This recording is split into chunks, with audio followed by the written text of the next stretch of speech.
endure.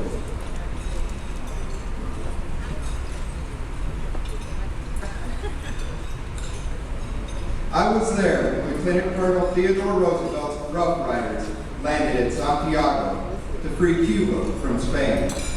I fought into the night to take both Kettle Hill and San Juan Hill. In the course of this short war, we won Guam, Puerto Rico, and the Philippine Islands.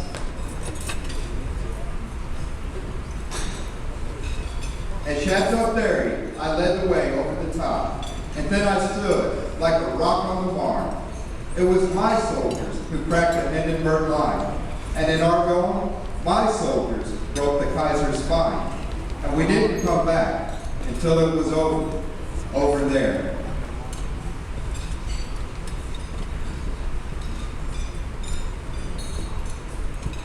A generation later, I briefly vowed, but then I vowed to return. I led the assault on the African shore. I learned my lesson the hard way in the desert sands. And like my squad, I pressed my buttons to the beat at Anzio.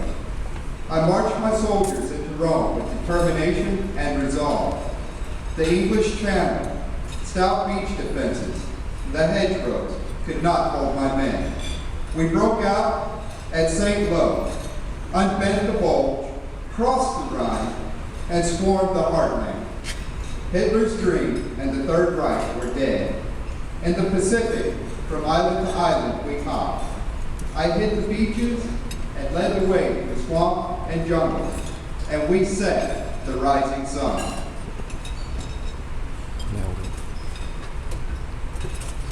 In Korea, I gathered my soldiers around Busan, swept across the frozen Han, outflanked the North Koreans at Incheon, and marched to the Yalu.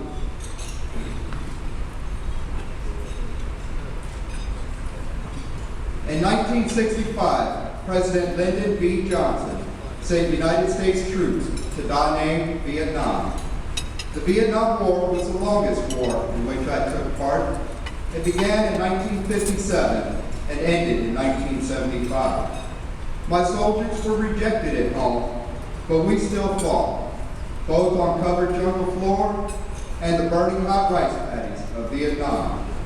I fought the Viet Cong and North Vietnamese, from force-on-force combat to one-on-one guerrilla tactics. 58,000 of my comrades died in the war, and more than 300,000 were wounded. Let us never forget our 1,403 American prisoners of war. Again, I was called upon to lead my soldiers into combat, this time to the island of Grenada. We began the day with an airborne assault, suffering minor casualties and preserving America's dream, freedom for all, in the cause of justice. I went on to lead my soldiers on an assault in the streets of Panama and replace a tyrant with freedom and a hope for the future.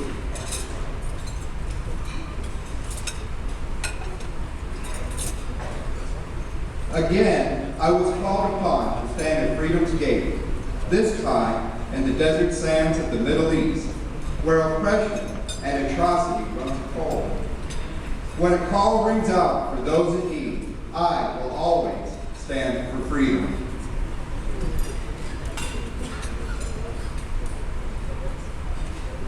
Again, I stand for freedom's call in the global war on terrorism, on the burning sands of the Middle East, so that others may live free of naked aggression and injustice.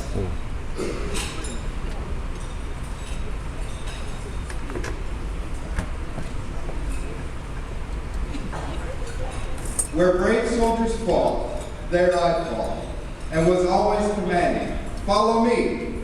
In freedom's cause, I have led my soldiers from Concord Bridge to Heartbreak Ridge, from the Arctic wastes to the desert sands. I have led my soldiers through battle, and as a non-commissioned officer, I lead the way.